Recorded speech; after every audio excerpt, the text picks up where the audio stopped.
வணக்கம். நாம இன்னைக்கு நம்ம கிட்ட இருக்கிற சில ஆழமான சிந்தனைகளை கொஞ்சம் அலசி பார்க்கலாம் வாங்க. முதல்ல ஒரு ஜப்பானிய ஜென் குரு நானின் பத்தின ஒரு கதையில ஆரம்பிக்கலாம். அவரை பார்க்க ஒரு தத்துவ பேராசிரியர் வராரு. அப்போ நானின் அவருக்கு டீ ஊத்துறாரு. கப்பு நிறைஞ்சிருச்சு, வழியுது. ஆனாலும் அவர் பாட்டுக்கு ஊத்திட்டே இருக்காரு. அந்த ப்ரொஃபசர் கொஞ்சம் பொறுமை இழந்து, ஐயா நிறுத்துங்க, கப்பு நிறைஞ்சிருச்சு, இதுக்கு மேல உள்ள போகாது அப்படின்னு சொல்றாரு. அதுக்கு நானின் சொன்ன பதில் இருக்கே, அதுதான் நம்ம இன்னைய உரையாடலோட ஒரு மையப்புள்ளினே சொல்லலாம். அவர் என்ன சொன்னாருன்னா, இந்த கப் மாதிரியே நீங்களும் உங்க சொந்த கருத்துக்களால ஊகங்களால நிறைஞ்சு வழியிறீங்க. முதல்ல உங்க கப்பை காலி பண்ணாம நான் உங்களுக்கு எப்படி ஜென் தத்துவத்தை விளக்க முடியும்? இது ஒரு மாதிரி யோசிக்க வைக்குது இல்ல? ஆமா, நிச்சயமா. இது நிறைய பேருக்கு தெரிஞ்ச கதை தான். ஆனா நாம இன்னைக்கு பாக்குற இந்த மூலங்கள் இந்த கருத்தை இன்னும் ஒரு படி மேல கொண்டு போகுது. இன்னும் தீவிரமா பாக்குது. அதாவது வெறுமனே கோப்பைய காலி செய்யறது மட்டும் பத்தாதுங்கிறது இவங்களோட பார்வை. கோப்பைய முழுசா உடைச்சிடணும். அதுதான் இங்க முக்கியமா சொல்லப்படுற கருத்து. ஓ, அப்படியா? உடைக்கணுமா? ஆமா. ஏன்னா நீங்க நாய மனச காலி பண்ணிட்டேன் அப்படின்னு நினைச்சா கூட அந்த நாங்கிற உணர்வு அங்க இருக்குல்ல, அந்த நான் இருக்கிற வரைக்கும் அதுவும் ஒரு விதத்துல ஒரு நிரம்புன நிலைதான். முழுமையான வெறுமைங்கிறது அந்த நாங்கிற உணர்வே இல்லாத நிலைன்னு இந்த பார்வை சொல்லுது. சரி, அப்போ இன்னைக்கு நம்ம இதை தான் பார்க்க போறோம் போல. முதல்ல, ஏன் இந்த அறிவுச் சுமையால நிறைஞ்ச மனசு ஒரு பிரச்சனையா பார்க்கப்படுது? ரெண்டாவது, அந்த சுமையிலிருந்து விடுபட இந்த மூலங்கள் சொல்ற அந்த கோப்பையை உடைக்கிற வழிமுறை என்ன? அப்புறம் மூணாவதா, நம்ம வாழ்க்கையில வர்ற துன்பத்தையும் பயத்தையும் எப்படி எதிர்கொள்றதுன்னு இந்த சிந்தனைகள் என்ன சொல்லுது? இது வெறும் தத்துவமா இல்லாம ஒருவேளை உங்க சிந்தனைக்கு ஒரு புது கோணத்தை கொடுக்கலாம். சரி, ஆரம்பிக்கலாமா இத பத்தி? ஆரம்பிக்கலாம். அந்த தத்துவ பேராசிரியர் கதையே எடுத்துக்கலாம் மறுபடியும். தத்துவம்னாலே பெரும்பாலும் அறிவு, தர்க்கம், வாதம் இதுதானே அடிப்படை. ஆனா நாம பாக்குற இந்த மூலங்களோட கோணத்துல பார்த்தா இதுவே உண்மைய புரிஞ்சுக்கிறதுக்கு ஒரு தடையா மாறிடலாங்கிறாங்க. நீங்க ரொம்ப தர்க்கம் செஞ்சா, விவாதம் பண்ணா ஒரு மாதிரி உங்க மனக்கதவுகளை நீங்களே மூடிடுறீங்க. அன்பு மூலமாதான் உண்மையை உணர முடியும். வெறும் வாதத் திறமையால இல்லங்கிறது இங்க ஒரு முக்கியமான கருத்து. இது கேட்க சுவாரஸ்யமா இருக்கு. பொதுவா அறிவையும் தர்க்கத்தையும் நாம ரொம்ப உயர்வா மதிக்கிறோம். ஆனா இங்க அதுவே தடையாகும்னு சொல்றீங்க. அந்த பேராசிரியர் மாதிரி நம்ம எல்லாருமே ஒரு வகையில கருத்துக்களால, நம்பிக்கைகளால நிறைஞ்சுதான் இருக்கணும் இந்த மூலங்கள் சொல்ற மாதிரி தெரியுது. இந்த கருத்துக்கள்லாம் ஒரு கண்ணாடி மேல படிஞ்ச தூசி மாதிரி நம்ம பார்வத்தை தடுக்குது. விஷயங்களை உள்ளது உள்ளபடி பார்க்க விட மாட்டேங்குது. அப்படித்தானே சொல்றீங்க? ஆமா, மிக சரியா சொன்னீங்க. அதிகமான கருத்துக்களும் தேவையில்லாத அறிவும் மனசுக்கு பாரமாயிருது. அந்த பாரத்தோட இருக்கிற மனசால எப்படி உண்மைய உள்ளபடி பார்க்க முடியும்? யோசிச்சு பாருங்க. குழந்தைங்க ஏன் எல்லாத்தையும் அவ்ளோ ஆர்வமா, ஆச்சரியமா பாக்குறாங்க? ஏன்னா அவங்க கிட்ட இந்த அறிவுச் சுமை, இந்த முன்முடிவுகள் இல்ல. அவங்க உலகத்தை ஒவ்வொரு நிமிஷமும் புதுசா பாக்குறாங்க. நம்ம வளர வளர அனுபவம் கூட கூட இந்த தூசிய சேகரிச்சுக்கிட்டே இருக்கும்.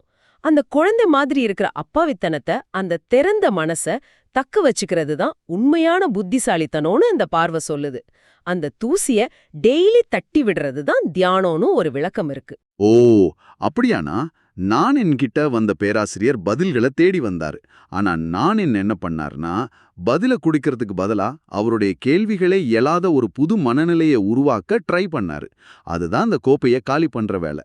இந்த மூலங்களும் அதே தான் சொல்லுது.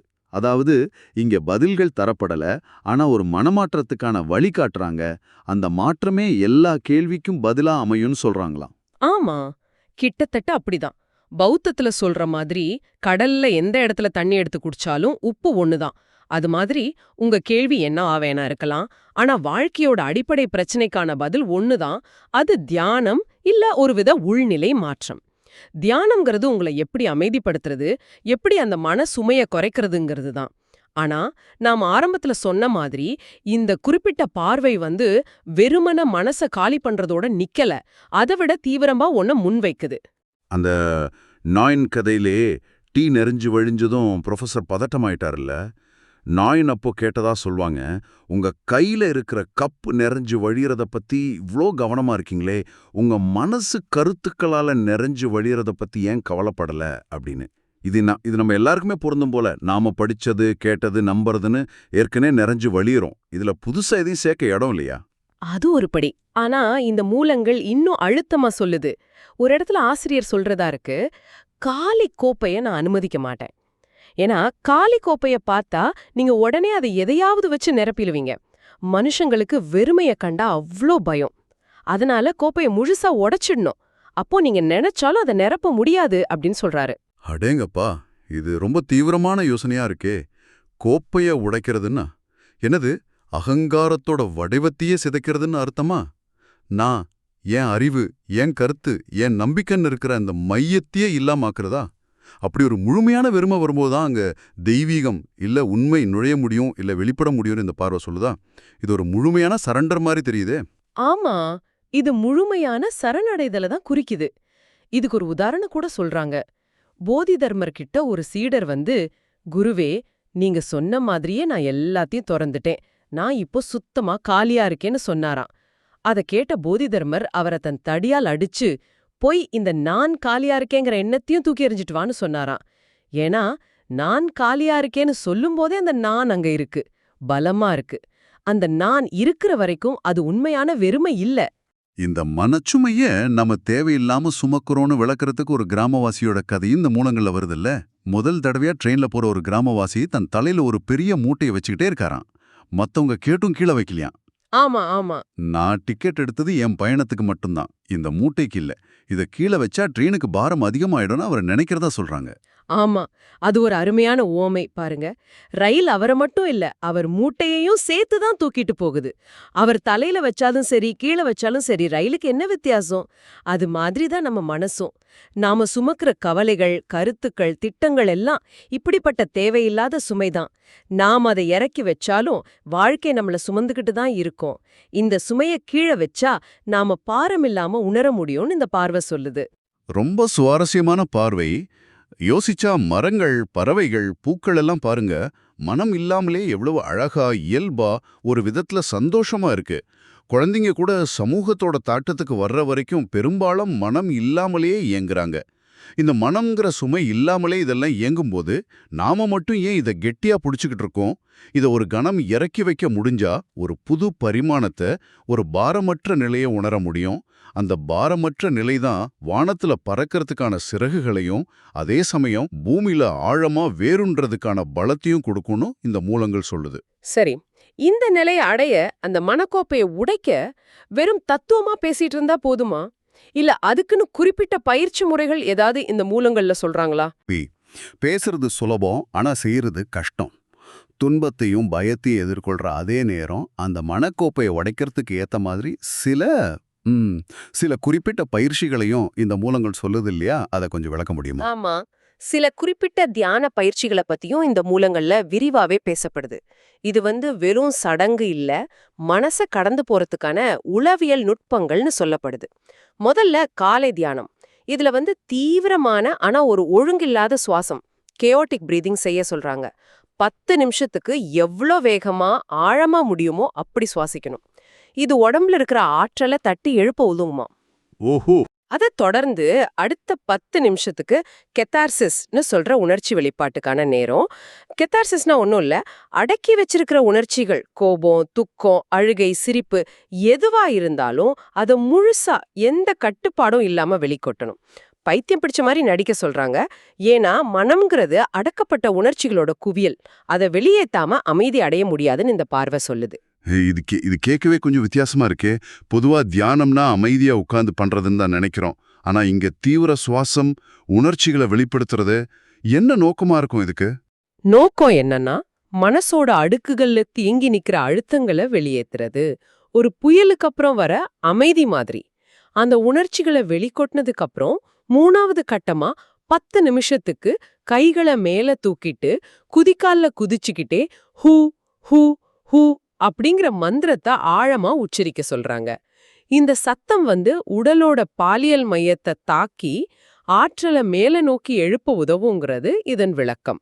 சுவாசம், உணர்ச்சி வெளிப்பாடு, மந்திரம். இதுக்கப்புறம் இந்த 3 ஸ்டெப்புக்கு அப்புறம் 4வது ஸ்டெப் முழுமையான நிசப்தம். 15 நிமிஷம் அப்படியே சிலையா நிக்கணும் இல்ல உட்காரணும்.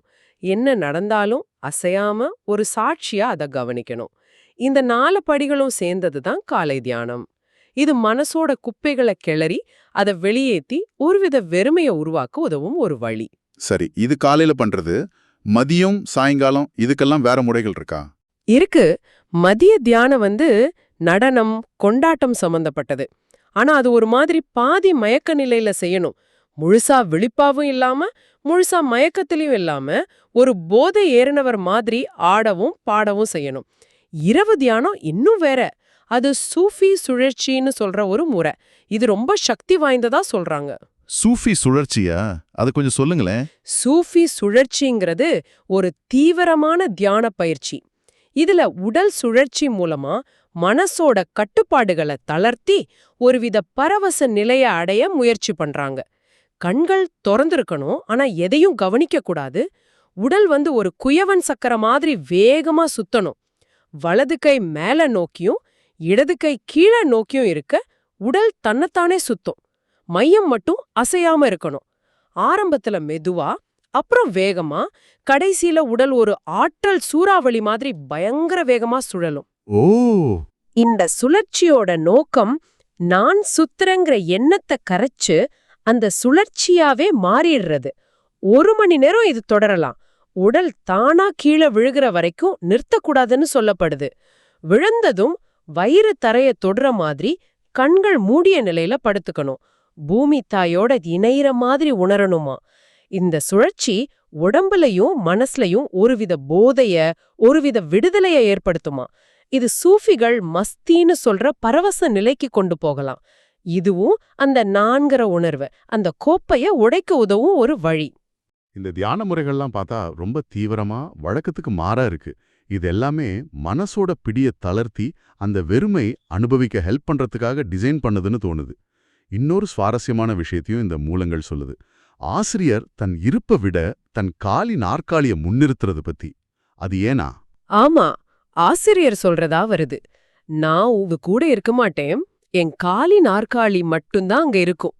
இதுக்கு காரணம் என்னன்னா, குருவோட உடல் இருப்பு சில சமயம் சீடர்களுக்கு ஒரு போலி உற்சாகத்தையோ இல்ல தேவையில்லாத சார்பு நிலையும் உருவாக்கிடலாம். உண்மையான தொடர்புங்கிறது உடல் கடந்த நிலையில ஆற்றல் மட்டத்துல இருக்கணும். என் உடல் இல்லாத போதும் என் காலி நாற்காலிலே என் இருப்ப உங்களால உணர முடிஞ்சா அதுதான் உண்மையான தொடர்பு, உண்மையான தியானம்னு சொல்றாரு. இது சீடர்கள் குரு மேல இருக்கிற பற்ற விட்டு சுயமா வளர்றதுக்கான ஒரு உத்தி. இது புத்தரோட வாழ்க்கையில நடந்ததா சொல்ற ஒரு சம்பவத்தை நினைவுபடுத்துது. புத்தர் உயிரோடு இருந்த வரைக்கும் அவருடைய ரொம்ப நெருக்கமான சீடர் ஆனந்தா ஞானம் அடையலையாம். புத்தர் இறந்ததுக்கு அப்புறம் தான் அவர் ஞானம் அடைஞ்சாருன்னு சொல்லுவாங்க. ஒருவேளை அந்த குரு மேல் உள்ள பற்றுதலும் ஒரு தடையா இருந்திருக்கலாம். சரி, இப்போ நம்ம துன்பம், பயம் இதை பத்தி பேசுவோம். கோப்பையை உடைக்கிறது, நான் இல்லாம போறதுன்னெலாம் பேசும்போது இயல்பாவே ஒரு பயம் வருமே. அந்த பயத்தை எப்படி எதிர்கொள்றதுன்னு இந்த மூலங்கள் என்ன சொல்லுது? இதுக்கான பதில் ரொம்ப நேரடியானது, அதே சமயம் ஆழமானது. பயம் வந்தா அதை எதிர்த்து போராடாதீங்க, அதை முழுசா ஏத்துக்கோங்க. பயத்தை எதிர்த்து நீங்க என்ன செஞ்சாலும் அது இன்னும் பெரிய பயமாதான் மாறும். எனக்கு பயமா இருக்குங்கிறத உணருங்க, அதை ஒரு பொருளா பாருங்க, அவ்வளவுதான். உங்க கையில வலி இருக்கிற மாதிரி உங்களுக்குள்ள பயம் இருக்கு, அதை ஒரு பிரச்சனையா ஆக்காதீங்க. நீங்க அதை முழுசா ஏத்துக்கிட்டு அதோட சண்டை போடாம வெறுமனே கவனிக்கும் போது அதோட சக்தி குறைய ஆரம்பிக்கும். அது தானாவே கரைஞ்சிடும்னு இந்த பார்வை சொல்லுது. இது துன்பத்துக்கும் பொருந்துமா? துன்பம் வந்தா அதிலிருந்தும் தப்பிக்க நினைக்காம அதையும் ஏத்துக்கிட்டு அதன் வழியா போகணுமா? ஆமா, துன்பமும் அப்படிதான். துன்பம்ங்கிறது வாழ்க்கையோட ஒரு பகுதி, ஆன்மீக வளர்ச்சியோட ஒரு பகுதின்னு இந்த பார்வை சொல்லுது. அதிலிருந்து தப்பிச்சு ஓட நினைக்கிறது தான் பிரச்சனையை பெருசாக்குது. துன்பம் எப்போ தீங்கா மாறும்னா, அதிலிருந்து நாம எதையும் கத்துக்காம வெறுமனே புலம்பிக்கிட்டு அதிலேயே மூழ்கி இருக்கும்போதுதான். ஆனா துன்பத்தை ஒரு பாடமா, ஒரு படிக்கல்லா பார்க்க முடிஞ்சா அது ஆக்கப்பூர்வமானதா மாறிடும். துன்பத்தோட வழியா கூட தெய்வீகத்தை உணர முடியும்னு இந்த பார்வை சொல்லுது. துன்பத்தை ஏத்துக்கிட்டு அதன் வழியா போறதா? இது கேட்க ஈஸியா இருந்தாலும் நடைமுறையில ரொம்ப கஷ்டமா இருக்குமே. ஒரு ஜென்துறவி தீல உட்கார்ந்திருந்த கதை ஒண்ணு இந்த மூலங்கள்ல வருதே, அது இதை விளக்குதா? ஆமா, அந்த கதை ஒரு குறியீடு மாதிரி. தீயில உட்கார்ந்திருந்த அந்த பெண் துறவி கிட்ட கேட்டாங்களாம், அங்க எப்படி இருக்கு, சூடா இல்லையான்னு. அவ சிரிச்சுக்கிட்டே சொன்னாலாம், இங்க எப்பவும் குளிராதான் இருக்கு. அவ சொல்றது தன் உடம்பல்ல, தன் உள் மையத்தை. சுத்தி துன்பம்ங்கிற நெருப்பு எரிஞ்சுகிட்டு இருந்தாலும் உள்ளிருக்கிற மையம் எப்பவும் அமைதியா பாதிக்கப்படாம இருக்கு. நீங்க துன்பத்தை அனுபவிக்கும்போது அதிலிருந்து தப்பிக்க நினைக்காம அதை வெறுமனே ஒரு சாட்சிய போல கவனிச்சா இந்த உள் மையத்தை உங்களால உணர முடியும். அப்போ துன்பம்ங்கிறது உங்களுக்கு நேராம வேற யாருக்கோ இல்ல உங்க உடம்புக்கோ நடக்கிற மாதிரி தோணும். அப்ப துன்பத்தை அனுபவிக்கும் போதே அதை எதிர்க்காம கவனிச்சா உள்ளுக்குள்ள ஒருவித அமைதியோ ஏன் ஒரு சின்ன சந்தோஷத்தையோ கூட உணர முடியும்னு சொல்றீங்களா? இது துன்பத்தை விரும்புற மாதிரி இல்லையா? இல்ல இதுல துன்பத்தை விரும்புறதோ இல்ல தேடி போறதோ கிடையாது. இருக்கிற துன்பத்தை அது வரும்போது அதை எதிர்கொள்ற முறைய பத்தி தான் இது. உதாரணமா உங்களுக்கு கடுமையான காய்ச்சல் அடிக்குதுன்னு வச்சுக்கோங்க. படுக்கையில கிடக்குறீங்க. அந்த உடல் கஷ்டத்தை, அந்த எரிச்சலை வெறுமனே கவனிக்க சொல்லுது இந்த பார்வை. உடம்பு எரிஞ்சுகிட்டு இருந்தாலும் உள்ள கவனிக்கிற நீங்க அமைதியாவும் குளிர்ச்சியாவும் இருக்கிறத உணர முடியும். இந்த வேறுபாட்டை உணர்றது தான் முக்கியம். இது துன்பத்தோட தாக்கத்திலிருந்து உங்களை விடுவிக்கும். ஆக இந்த உரையாடல்ல நம்ம பார்த்த முக்கியமான விஷயங்களை கொஞ்சம் சுருக்கமா சொன்னா, உண்மையான ஞானத்தையோ இல்ல விடுதலையோ தேடுற பயணத்துல அறிவை சேகரிக்கிறதும் கருத்துக்களை வளர்த்துக்கிறதும் நிரம்பிய கோப்பை ஒரு தடையா மாறலாங்கிறது தெளிவா தெரியுது. இந்த கருத்துக்கள், தத்துவங்கள், நம்பிக்கைகள் எல்லாம் நம்மளோட இயல்பான பார்வத்தை மறைக்கிற தூசி மாதிரி வேலை செய்யுது. இந்த அகங்காரத்தோட கட்டமைப்பே தகர்க்கணும். இது ஒரு முழுமையான சரணடைதல், ஒரு முழுமையான வெறுமை நிலை. அந்த வெறுமையில தான் உண்மை இல்ல தெய்வீகம் தன்னை வெளிப்படுத்திக்க முடியும்னு இந்த பார்வை சொல்லுது.